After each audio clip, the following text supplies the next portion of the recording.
है। एक्चुअली ना, बुध के जो पिता हैं वो चंद्रमा है। चंद्रमा के पिता कौन है? महर्षि अत्रि। ठीक है, अब मेरी बात समझना है, अगर आप मेरे पॉइंट को पकड़ पाते हो तो।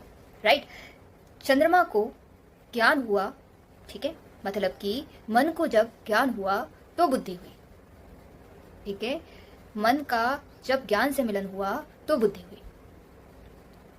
समझ में आया?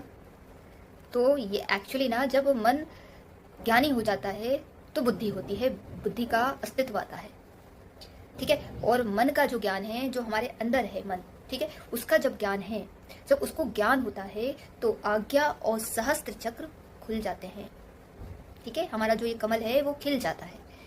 ठीक है, और हम क्या करते हैं, अलाइन कर लेते हैं खुद को ब्रह्मांड के साथ। राइट, तो जब बुद्धि और मन स्थिर होता है तो सब कुछ उत्तम होता है।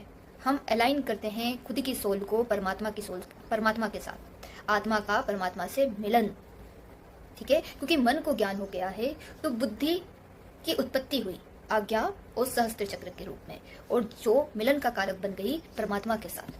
ठीक है, और जब मन अस्थिर होता है और बुद्धि अस्थिर होती है परस्पर, तो ये एक दूसरे के शत्रु हो जाते हैं, जिसकी वजह से क्या होता है, हमें एंजाइटी होती है, डिप्रेशन होता है, कई तरह के मेंटल डिसऑर्डर होते हैं, इमोशनल डिसऑर्डर होते हैं, हम फेस करते हैं।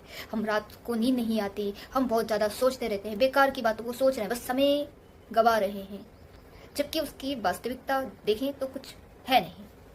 ठीक है, और जब हम आध्यात्मिक उन्नति करते हैं, जब मन और बुद्धि स्थिर हो जाते हैं तो हम शून्य को प्राप्त करते हैं। तो हमारे थॉट्स, हमारी जो क्रियाएं हैं, हमारे जो कार्य हैं, वो शून्य की तरफ बढ़ने लगते हैं, शून्य हो जाते हैं, और ये शून्य स्टेट ही परम तत्व को दिखाती है। समझ में आया या नहीं आया आपको?